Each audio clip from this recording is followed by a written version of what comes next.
सोनू एक कबाड़ी था। वो घरों के कबाड़ इकट्ठा करके फरोख्त किया करता था। उसे मजबूरन ये काम करना पड़ता था। सब इतने अच्छे कपड़े पहनते हैं, मालूम नहीं मेरी जिंदगी में अच्छे कपड़े कब नसीब होंगे। लगता है जिंदगी कबाड़ों के बीच ही गुजर जाएगी। एक रोज उसे रेहड़ी पर आम फरोख्त करता हुआ नजर आया, जिन्हें देखकर उसके मुंह में पानी आ जाता है। वो रेहड़ी वाले के पास जाता है। भाईजान, एक आम दे दो, बहुत भूख लगी है। 30 रुपए का एक आम है, ला 30 रुपए। मेरे पास पैसे नहीं है। तो मेरे पास आम भी नहीं है, चल दफा हो जा। दुकानदार उसे धक्के मारकर वहां से भगा देता है।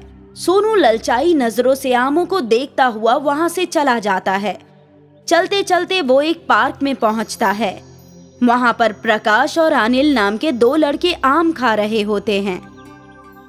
हाँ भाई, यार देख मेरे अब्बा कितने अच्छे आम लेकर आए हैं। अरे वाह, आम तो देखने में बहुत ही अच्छे लग रहे हैं। चल जल्दी से निकाल और खाते हैं। ये कोई आम नहीं है, बहुत खास आम है।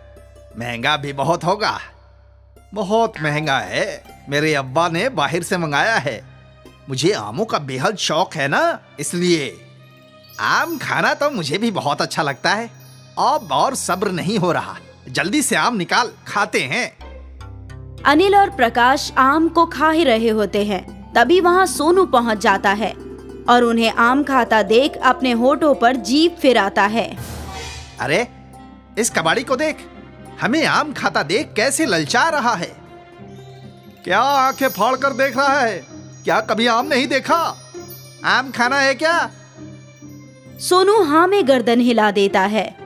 वो उसकी जानिब आम बढ़ाते हैं। जैसे ही सोनू आगे बढ़ता है, वो आम को पीछे खींच लेते हैं और सोनू आम को पकड़ने के लालच में मुंह के बल गिर जाता है। आया बड़ा आम खाने वाला, औकात है तेरी? औकात तो गुठली के लायक भी नहीं है। कितना महंगा आम है, इसकी खुशबू लेना भी महंगा पड़ सकता है तेरे को। प्रकाश और अनिल उस पर हंसते हैं। सोनू वहां से मायूस होकर निकल जाता है और कंधे पर अपनी कबाड़ की बोरी लटकाकर चल देता है। चलते चलते उसे एक साधु बाबा नजर आते हैं, जो बेहोश होकर जमीन पर गिरे हुए होते हैं। वो उन्हें देखकर उनके पास दौड़कर जाता है। बाबा, क्या हुआ? आप बेहोश कैसे हो गए? मुझे इन्हें पानी पिलाना चाहिए। सोनू भागा भागा पास के दरिया से पानी लेकर आता है और साधु बाबा के मुंह पर छिड़कता है। साधु बाबा को होश आ जाता है।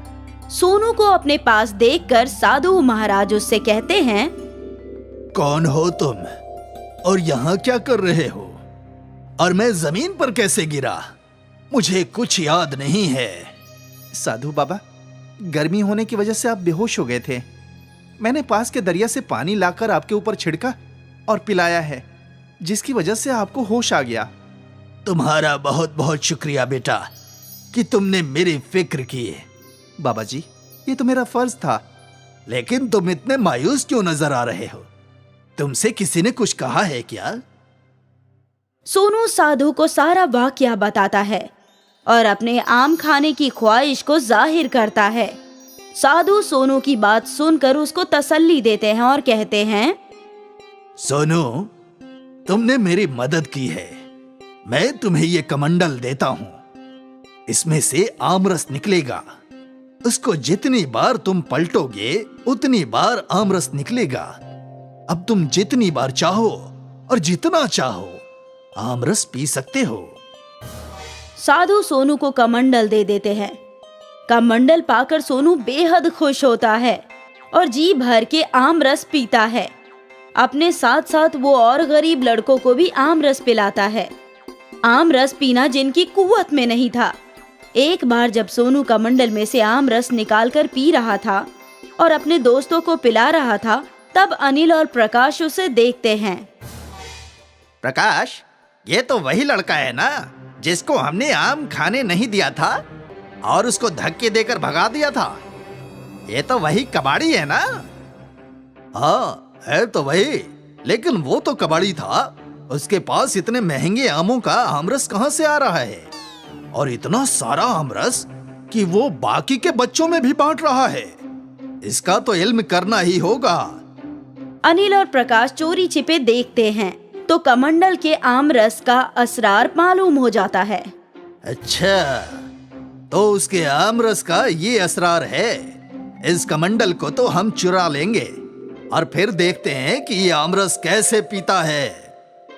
अनिल और प्रकाश सोनू की नजर हटते ही वो कमंडल चुरा लेते हैं और पहाड़ी पर जाकर छुप जाते हैं।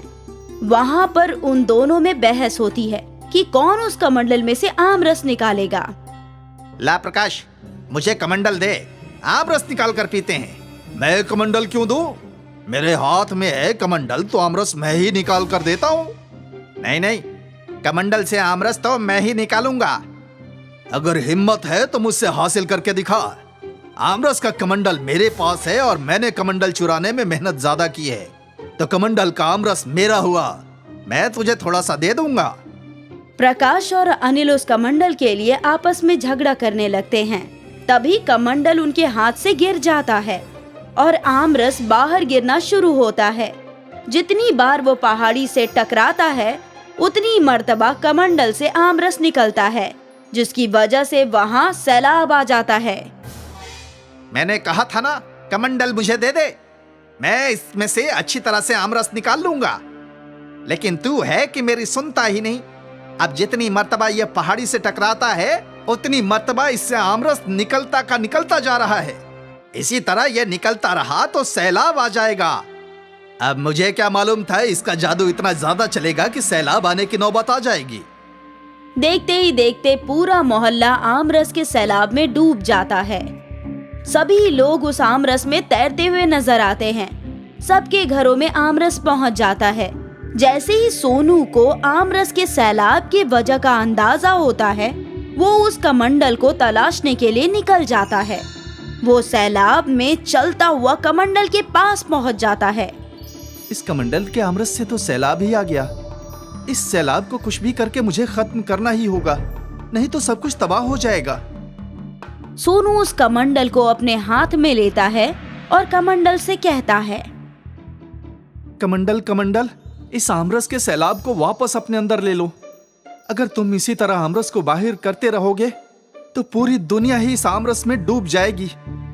तुमसे गुजारिश है कि इस आमरस को अपने अंदर वापस ले लो। कमंडल सारा आमरस अपने अंदर समेट लेता है और सब कुछ कब्ल की मानिंद हो जाता है। अब सोनू उस कमंडल को लेकर उस साधु बाबा के पास जाता है। साधु बाबा, इस कमंडल की अब कोई जरूरत नहीं है। इस कमंडल की वजह से तो पूरा आम का सैलाब ही आ गया था। मुझे तो बस थोड़ा सा आमरस चाहिए।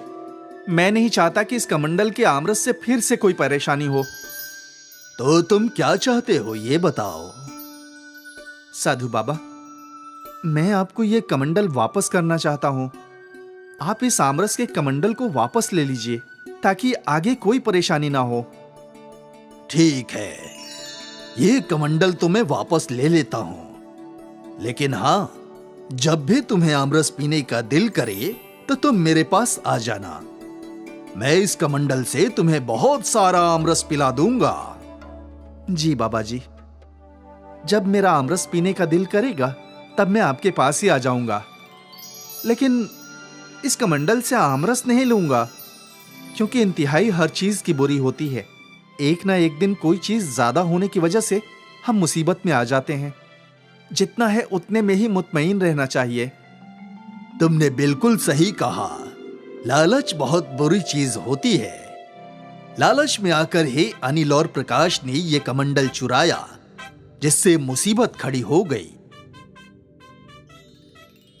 साधु से दुआएं खैर लेकर सोनू वहां से चला जाता है और फिर अपने कबाड़ फरोख्त करने का काम शुरू कर देता है। अब उसको किसी भी चीज को खाने का दिल करता है तो वो साधु बाबा के पास चला जाता है। वो अपने नेमतों से उसे वो चीज दे दिया करते थे, लेकिन वो कभी भी लालच नहीं किया करता था, क्योंकि उसने लालच का अंजाम देख लिया था। वहीं अनिल और प्रकाश को भी सबक मिल जाता है। वो अब किसी गरीब को परेशान नहीं करते हैं और कभी लालच नहीं करते हैं। श्रीधर एक नारियल पानी वाला था। वो गली गली घूमकर नारियल पानी फरोख्त किया करता था। नारियल पानी, नारियल पानी। नारियल पानी फरोख्त करके उसे जो मुनाफा होता उसे वो 2 हिस्सों में बांट देता।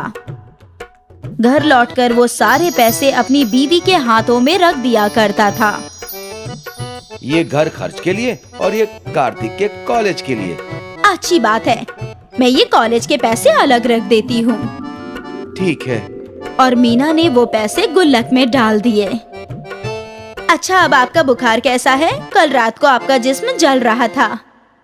बुखार गायब हो गया। देखो, मैं तो बिल्कुल ठीक हूँ। अच्छी बात है। अगले माह शिवा का कॉलेज में दाखिला होगा। उससे कब्ल मुझे और पैसे जमा करने हैं। आप फिक्र मत कीजिए, सब हो जाएगा। लेकिन आप अपना ख्याल रखना। आजकल आपकी तबीयत कुछ ठीक नहीं लगती। तुम भी ना मीना, अब मेरी उम्र हो गई है, तबीयत नरम गरम तो होती ही रहेगी। हाँ, वो तो है, लेकिन बढ़ती उम्र के साथ इंसान को अपनी तबीयत का खास ख्याल रखना चाहिए। तुम हो ना मेरी तबीयत का ख्याल रखने के लिए। बातें बनाना कोई आपसे सीखे। तभी कार्तिक घर लौटा। आ गया बेटा, कैसा था आज का दिन? बहुत अच्छा था अब्बा, मेरे टीचर बहुत अच्छे हैं, हंसते खेलते पढ़ाते हैं। आज बहुत मजा आया पढ़ाई करने में। ऐसे ही दिल लगा के पढ़ाई करो और एक रोज बहुत बड़े इंसान बनो। बेशक अब्बा। अब वैसे भी आप उसकी तालीम के लिए इतना कुछ कर रहे हैं, उसकी तरक्की तो तयशुदा है। ऊपर वाला तुम्हें तरक्की अता फरमाए। मीना और श्रीधर अपने बेटे शिवा को दुआएं दे रहे थे और उम्मीद कर रहे थे कि उसका मुस्तकबिल बहुत ही रोशन हो। लेकिन उन्हें कहाँ इल्म था कि उनकी खुशहाल जिंदगी में तकलीफों का आगाज हो चुका है। रात को सोते वक्त श्रीधर एकाएक जोर जोर से खांसने लगा।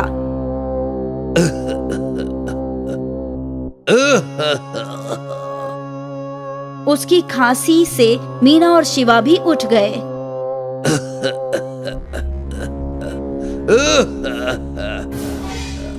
श्रीधर इतना खांस रहा था कि वो सांस भी नहीं ले पा रहा था।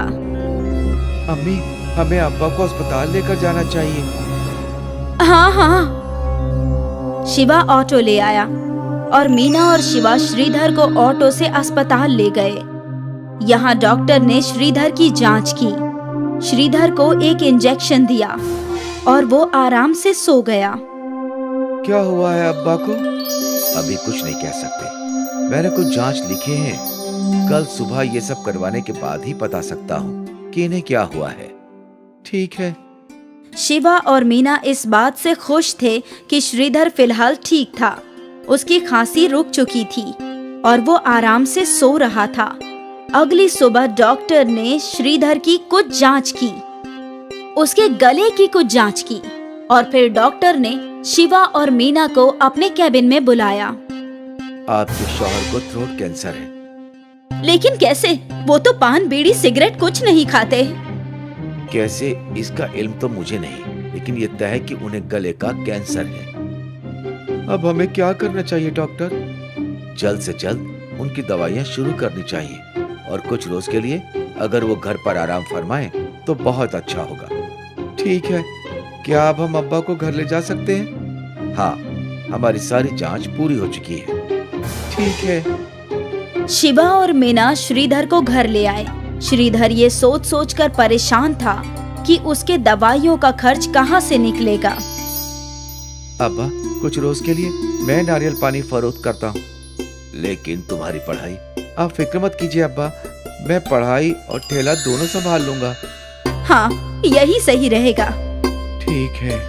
अगले रोज शिवा सड़क पर नारियल पानी की हाथ गाड़ी लेकर निकला। नारियल पानी, नारियल पानी। कुछ लोग शिवा से नारियल पानी खरीदने लगे। शिवा नारियल पानी का ठेला लेकर 5 सितारा होटल के बाहर पहुंचा। नारियल पानी, नारियल पानी। होटल का एक वेटर वहां था। भाई 10 मलाई वाले नारियल दे दो, किसी को भी खोलना मत। ठीक है। शिवा ने उस वेटर को 10 मलाई वाले नारियल दे दिए और पैसे ले लिए। शिवा खुश था कि एक साथ 10 नारियल बिक गए। अगले रोज भी शिवा नारियल फरोख्त करते करते 5 सितारा होटल के बाहर गया और उसके आवाज लगाते ही वेटर आ गया। आज 20 मलाई वाले नारियल चाहिए। अच्छी बात है। शिवा ने एक बोरी में 20 मलाई वाले नारियल भर के दे दिए और अपने पैसे ले लिए। ये सिलसिला कई और रोज तक चलता रहा। फिर एक दिन शिवा ने वेटर को पूछा, भाई, इन मलाई वाले नारियलों का तुम करते क्या हो? कोकोनट शेक बनाकर फरोख्त करता हूँ। हमारे कस्टमर्स में बहुत मांग है कोकोनट शेक की। अच्छी बात है। शाम के वक्त शिवा घर लौटा और अपने दोस्त के पास गया। उसके दोस्त के पास मोबाइल फोन था। अरे यार, मेरी एक मदद करोगे क्या? बोलना यार, ये कोकोनट शेक क्या होता है? ये सर्च करके बताना जरा। ठीक है। उसके दोस्त ने कोकोनट शेक का एक वीडियो प्ले किया। शिवा ने वो वीडियो देखा। उसे समझ में आ गया कि कोकोनट शेक कैसे बनता है। फिर शिवा ने अपने दोस्त का शुक्रिया अदा किया और अपने घर लौट गया। अब्बा, मैं नारियल के बदले नारियल का शेक बनाकर फरोख्त करना चाहता हूँ। क्या मतलब? शिवा ने श्रीधर को बताया कि कोकोनट शेक कैसे बनता है। अब्बा, ये बेहद आसान है, लेकिन काफी अच्छी कीमत में फरोख्त होता है। हमें एक नारियल के 30 रुपए मिलते हैं, लेकिन एक कोकोनट शेक का 100 रुपया मिलेगा। क्या तुम ये फरोख्त कर पाओगे? कोशिश तो कर सकता हूँ ना। ठीक है, मैं सुबह कॉलेज जाऊंगा और शाम में कोकोनट शेक फरोख्त करूंगा। इससे हमें कुछ पैसे भी मिल जाएंगे। ठीक है। कुछ रोज बाद श्रीधर की तबीयत बेहतर हो गई। वो नारियल पानी फरोख्त करने लगा और शिवा कॉलेज चला गया। शाम को कॉलेज से लौटकर शिवा ने अपना कोकोनट शेक का कारोबार लगाया। ये तुम क्या फरोख्त कर रहे हो? Coconut shake. वो क्या होता है? मलाई वाले नारियल का शेक, सेहतमंद और जायकेदार। ठीक है, एक दे दो। शिवा ने उस शख्स को एक नारियल का शेक बना कर दिया। अच्छा है। उस आदमी के बाद बस एक ही कस्टमर शिवा के ठेले पर आया। इतने घंटे में सिर्फ 2 कोकोनट शेक फरोख्त हुए। मुझे कुछ और करना चाहिए। शिवा मायूस होकर घर लौटा। वो सोच रहा था कि वो और क्या कर सकता है। अब्बा, कुछ तो और करना होगा, लेकिन क्या, जिससे लोग मुतवजा हो जाएं। तुमने नींबू पानी वाले को देखा है? ग्लास को जोर जोर से हिलाते और उड़ाते हैं और करतब करते हैं ताकि लोगों का तवज्जो उन पर जाए। हाँ, तुम भी ऐसे ही कोशिश कर सकते हो। और फिर शिवा सोचने लगा कि वो अपने कोकोनट शेक के साथ क्या कर सकता है और आखिरकार उसे तरकीब मिल ही गई। अगली शाम को जब शिवा अपने कोकोनट शेक का ठेला खोला तो उसने लोगों को मुतवजा करने के लिए नारियल को उड़ाया और फिर मलाई से नारियल शेक निकालकर उसमें दूर से क्रीम डालने लगा। क्रीम की एक धारा बनने लगी जिसे देखकर आसपास के लोग हैरान हो गए। मुझे कोकोनट शेक, मुझे भी दो। और उसके करतब को देखने के लिए लोग उससे कोकोनट शेक खरीदने लगे। 2 घंटे में ही शिवा के सारे नारियल फरोख्त हो गए और उसने अच्छी खासी आमदनी कर ली। वो खुशी खुशी घर लौटा और उसने ये खुशखबरी अपने वालिदैन को बताई। अगर ऐसे ही चलता रहा तो आपको काम करने की जरूरत नहीं है। सब कुछ मैं संभाल लूंगा। आपका इलाज भी अच्छे से होगा अब्बा। ऊपर वाला तुझे कामयाबी अता फरमाए। जल्द ही शिवा मशहूर हो गया। शिवा के खुशूसी कोकोनट शेक को पीने के लिए दूर दूर से लोग आने लगे। अब शिवा के खानदान को पैसों की बिल्कुल भी कमी नहीं थी। श्रीधर का अच्छे से इलाज हो रहा था। घर में सारी जरूरियात मौजूद थी और शिवा कॉलेज भी जा रहा था।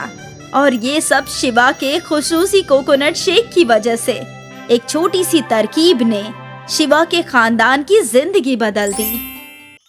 आनंदपुर गांव में एक लाला जी थे, उनकी अंगूरों की खेती थी। उसकी रखवाली उनका नौकर बलदेव किया करता था। लाला जी कभी कभार वहाँ आया करते थे।